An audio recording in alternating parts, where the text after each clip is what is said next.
about, and it runs reasonably fast. So let me just show. Can you hear me now? Does this work at all? For the streaming and recording. Ah, okay, fine. Okay, so I'm going to show you array programming, and I'm going to show you how to do array programming in this language that I've developed along with other people called Futhark. I'm going to show you how a new language can at all be useful by showing how it can easily interoperate with Python.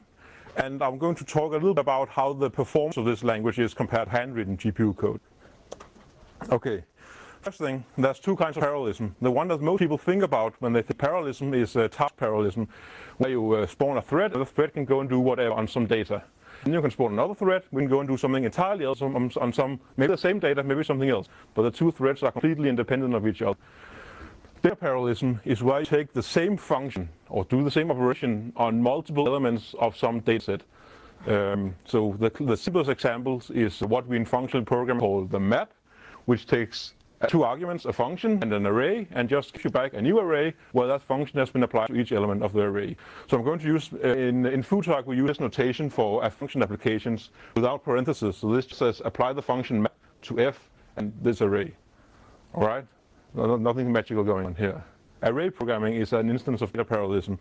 And you've probably already done so because NumPy for Python and similar libraries for other languages is an instance of array programming, where we do bulk operations. So we just say we want an array of 10 elements. Each of those elements we want to multiply by 2 and giving us back a new array. And then we can multiply these two arrays pointwise and then sum the results. That's just a dot product we're doing here.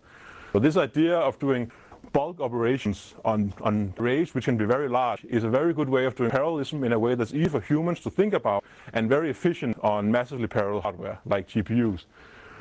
Array programming is actually a pretty old model. It was seen first APL, which was not popular for some reason. You also need a special keyboard to type it. So let's not do any more APL. This is Futhark, which you can type with an ordinary keyboard.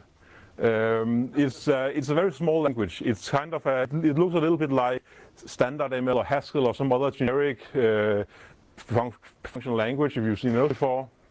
We can define a function that takes as input an array of length n and gives us back an array of length n and just adds 2 to every element of that array.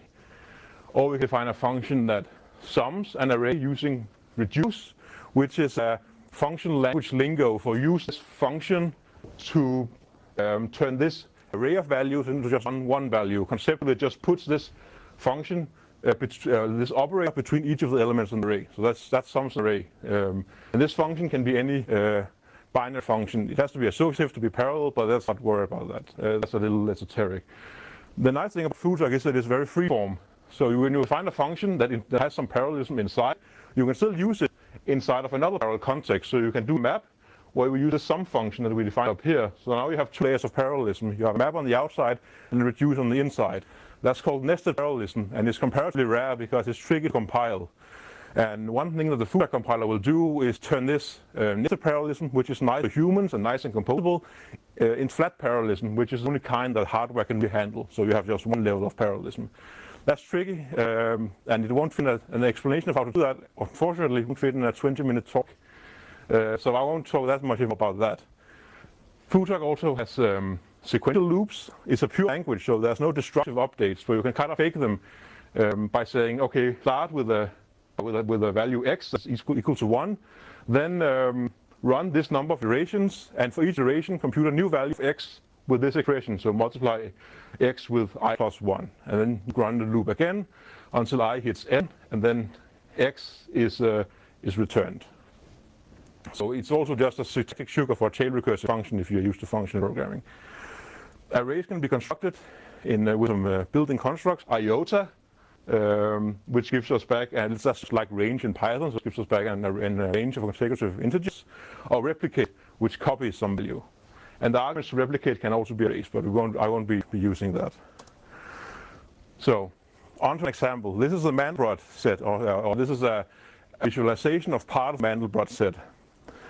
The way to create these nice graphics is just to apply this simple function written in Python to a bunch of complex numbers. And you can turn this function, just sees how many times this complex number can go through this loop without this condition becoming true, and with this cutoff point so you don't iterate forever. And then you just return how many times you went through the loop, and you can use that number to turn it into a predicate, and then you can get a nice visualization. But it's basically just boils down to running this pretty simple function. But since you run the same function on a whole bunch of complex numbers at once, you can do that in parallel.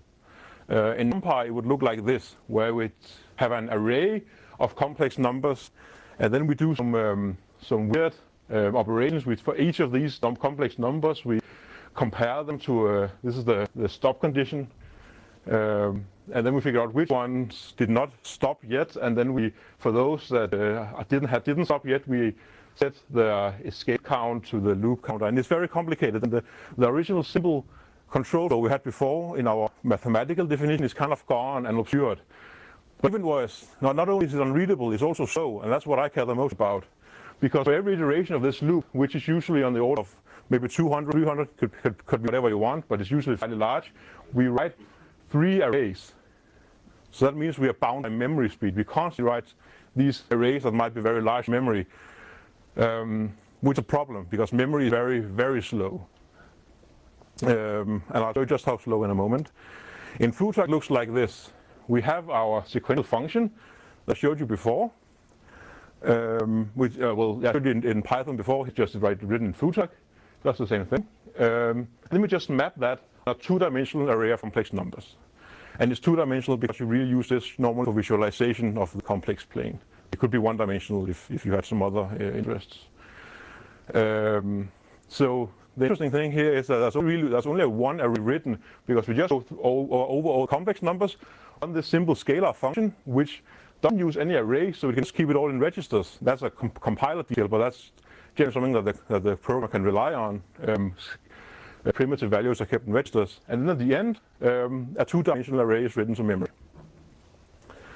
So the performance difference between these two styles is something like this. I mean, they both scale pretty well as the number of complex numbers we're working on increases.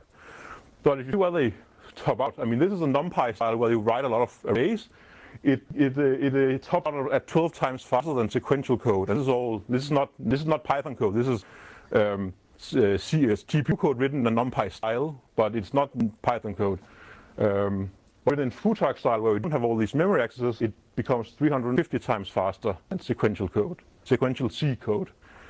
That's a significant difference, and that's entirely down to this, what's the so-called memory wall, that modern computation is so much faster than modern memory banks that you really, touching memory is just a killer. If you write from memory, your program is going to be slow. That's it. So we do it because we kind of have to sometimes. Unfortunately, the user can't see the value of registers, so sometimes we do have to write memory, or even worse, to disk or to screen or what have you.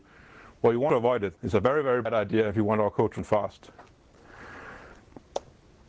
So Futhark is a little bit tricky because it's a pure language. So one thing is you don't have mutable variables. You also don't have the ability to write to the screen or to a file or anywhere. So running it is a little bit exotic. You can compile a Futhark program, and that's done by writing a main function that takes some input and produces some output.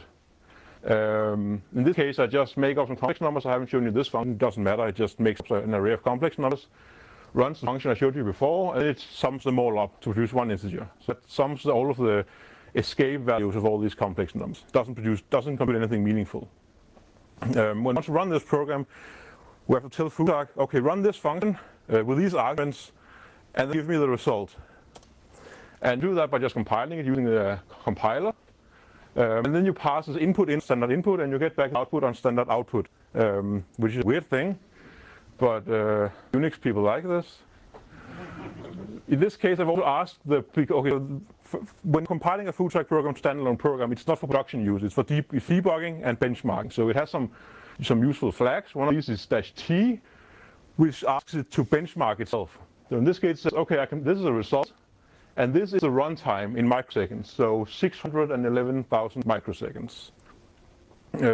This is using the Futhark C compiler, which generates sequential C code that is then compiled with GCC. We have also the Futhark OpenShell compiler, which generates GPU code. And it runs just 7.5 milliseconds, so 80 times faster, without any changes to the program itself. And the program itself doesn't really talk about GPUs at all. It just uses these parallel operators, map in this case, and it just magically runs faster when compiled with the OpenCL compiler. But this is not the way you want to use Futhark. You have a nice command line program for some of your Mandelbrot sets, but that's not really what anyone needs in practice. So the trick here is how OpenCL works, which is a library you use to. There's two libraries for communicating with GPUs. One is CUDA, NVIDIA's proprietary thing, and OpenCL, which is an open standard, but it's much nastier to use for manual programming. It's nice as a compiler target, though. So the way it works is you actually have two programs. You have a program running on the CPU called the host, which uploads code and data to the GPU, which is kind of like a slave that you just send commands and data to. So the interesting thing here is that the CPU code doesn't actually compute that much in a well-written program where the parallel sequences are large. It just does bookkeeping, so it doesn't have to be fast. In particular, you can have the CPU code be in some high-level language that's easy to integrate with, and just talk to the GPU for you. So the way we've done this is that we have added a code generator where the host-level code, the CPU-level code, the code that you see is written in Python. So this compiler generates Python that internally makes calls to this OpenCL library to upload code and data to the GPU. So you just use a different compiler called Futhark PyOpenCL, and you ask it to create a library, and then it produces a Python module, Mandelbrot.py, which from the outside looks like any ordinary Python module. So you can start a Python, you can import it, and then there's a kind of strange thing about how you have to use it. It defines a class that you instantiate to some GPU state stuff. And then that class or that object defines a method for every entry point in the original Futhark program. In this case, there's only the main function. And you just pass that ordinary Python values, and you get back ordinary Python values as a result. And behind the scenes, it has compiled some GPU code and is asking the GPU to execute this function for these arguments, and you can call it again, and it'll give you back a different result. And for passing arrays and getting back arrays from the GPU, it uses NumPy arrays, so you can pretty easily integrate it with existing Python libraries, although of course NumPy arrays are going to be on the CPU, so there's going to be some cost of coupling back and forth. So you can use that if you really want to sum up your Mandelbrot sets. Or we could modify that program a little bit, and instead of just summing up those escapes, you can turn them into RGB pixel values and give us back an array, a 2D array of pixel values. Then we can use something like Pygame to just split it to the screen. And then we would get something like this, an interactive Mandelbrot viewer with a Python front end for handling all the keyboard commands and all that stuff, but with all the computation happening on my Intel GPU in real time, much faster than the CPU could ever hope to do this. So a pretty nice division of work between a restricted high-performance language and a very flexible, dynamic, high-level Python language. Okay. So the only reason you'd ever want to use a restricted high-performance language is to get high performance, because it's better than, it's not a terrible language, I don't think, after all this time. Maybe that's my Stockholm syndrome talking, but it's not as nice as you didn't have to use it. So is it fast? Is it worth it? Well, it depends, because I can easily just show you some benchmarks that show that it's much faster than everything else, but you shouldn't really trust that, because it's very, very hard to quantify whether a language is fast. The only way I found that I just trust the least amount is take existing programs that are said to be written in a good and decent way, and then port them to my language and say, well, this is how fast it is now. Unfortunately, most benchmarks don't really implement algorithms that are designed to be parallel. So it's kind of, I can't use the normal language benchmark shootout game, the one that Debian has or whatever, because those are usually sequential programs, and many of them require side effects in writing to files, screen and whatever, and my language can't really do that. But there is a benchmark suite called Dinya, which I don't expect anyone to know unless they've done HPC in academia. Yeah. It's handwritten OpenCL code, so handwritten GPU code, of very varying quality. So much of it is written by doctors who should really stick to human bodies and write code, or by physicists, which is unreadable but at least fast. So we've ported some of these Rodinia benchmarks to Futhark, and we run them on an NVIDIA GPU and an AMD GPU, and these are the speed ups we get compared to the original code. I don't know if you can see these small numbers, but for this one, the Futhark version is 4 times faster than the handwritten version on an NVIDIA GPU, and on an AMD GPU is 2 times faster. Of course, this mostly means that the original program is bad. There's no way a compiler should be able to generate code that is significantly better than something written by an expert who put enough time to it to write good code. So these benchmarks are not sufficient, are not very good, except some of them where we don't manage to beat handwritten code, but we get close. And of course, the Futhark code is vastly easier to modify and understand and extend. That's what we're going for. We're not really trying to beat handwritten code written by experts. We're just trying to get close by providing a much better programming experience along the way. And this time we're 17 times faster because they got something was parallel and really isn't. Yeah, so it's hard to prove that your language is good when everyone writes so slow code.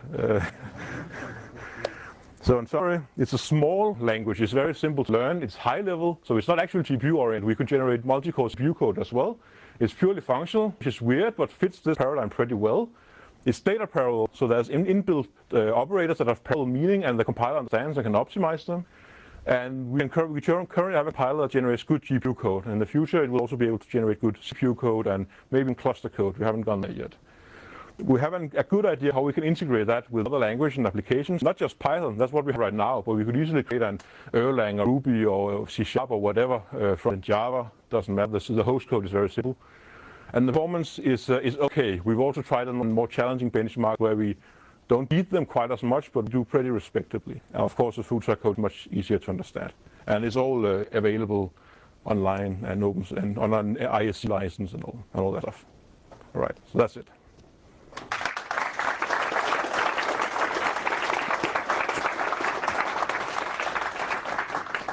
Thank you very much, Truls. Time for questions. You mentioned that you want to provide bindings or whatever for other languages to use Futhark code. Yes. You now have Python.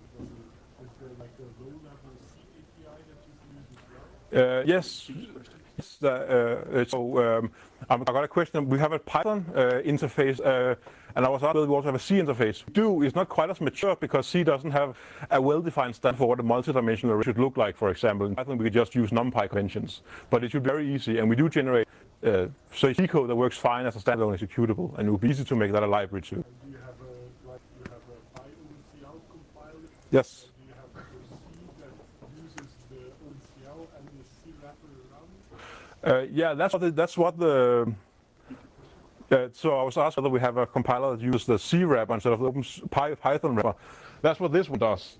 It just doesn't have the -- library option, so it doesn't generate fully reusable code. It doesn't generate the nice wrapper code. But that's just because again C doesn't have the equivalent of NumPy that some conventions that we can just adopt. So it requires a little bit more thought about how we create an API for this. I could get a C code generated by this. Yeah. Compile it. Yeah, sure. Yes, if you could do it manually, yeah. More questions? What's the price support like for it at the moment? Sorry? What's the price support like for it at the moment? So it doesn't require much because NVIDIA doesn't bother support. So I was asked about what driver support is necessary. Okay, so there's 2 answers to that. The first is I have often questioned the wisdom of doing a PhD that requires working graphics drivers on Linux. You can't get them. You all know that problem. The second is OpenShell itself. NVIDIA doesn't like OpenShell much. They support it, but they support a fairly old version. And since NVIDIA hardware is so popular, we can't use features that are newer than from OpenShell 2, I think. That's the newest NVIDIA supports. That's also all we need. It works on all GPUs I've seen, NVIDIA, AMD, and Intel, and also an AMD one, I think, an ARM one at some point, I think. I tried it out. So we don't use any fancy features. More questions? Have you also tried it on Xeon Phi systems, so not GPUs? Yes, I tried on a Xeon Phi. It doesn't run very fast. It runs correctly. It's portable OpenShell code, but the compiler has some assumptions about how memory should be accessed to fast that is valid on all modern GPUs, but it's not valid on Xeon Phi as far as I can see. So there's a significant slowdown. But that could be fixed. That's just about tweaking the compilation pipeline for Xeon Phis, I think. But I don't know that much. And that's an old Xeon Phi. They made a new one. I haven't tried that one yet. Okay, thank you very much, Truls.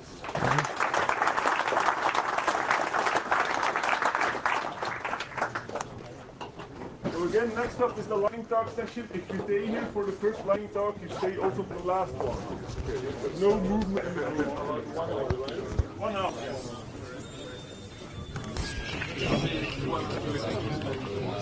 Really cool work.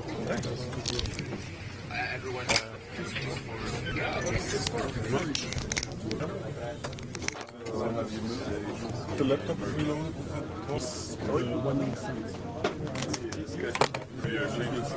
No, nothing is more. Okay. The lightning talks are there. Yep, an hour of lightning talks.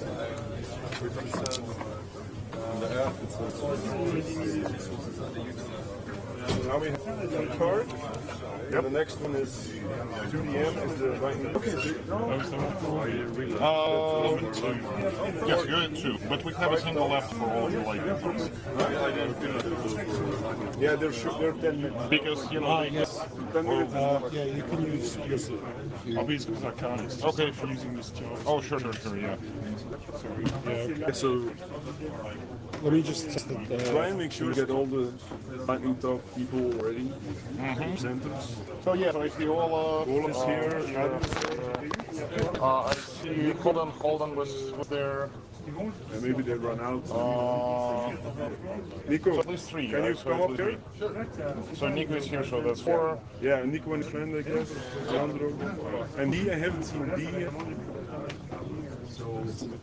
Will you also do it then? No, it's just because I'm using JavaScript and some things. PDF version. Das is a code. So am I now announced or what do I do now? You're in control. No, I understand what I'm here, so I'm in basic production. Yeah, you're doing like well, B isn't here yet. She's the last. It's more than half an hour away. What do we put it? I'm doing a 90 Yes. Yeah. So we basically have everything preloaded on this laptop. right? And as long as you don't have anything specific that you need us to like a demo or anything, we're already using this laptop. Okay, better for me. It's possible, right? Can you check if B is outside? Can I just Sure, just throw it in the corner. Yeah. throw it in the corner? Yeah. Nice.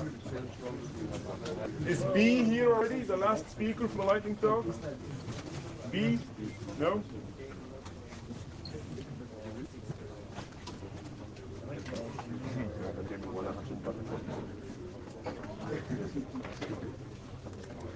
Speaking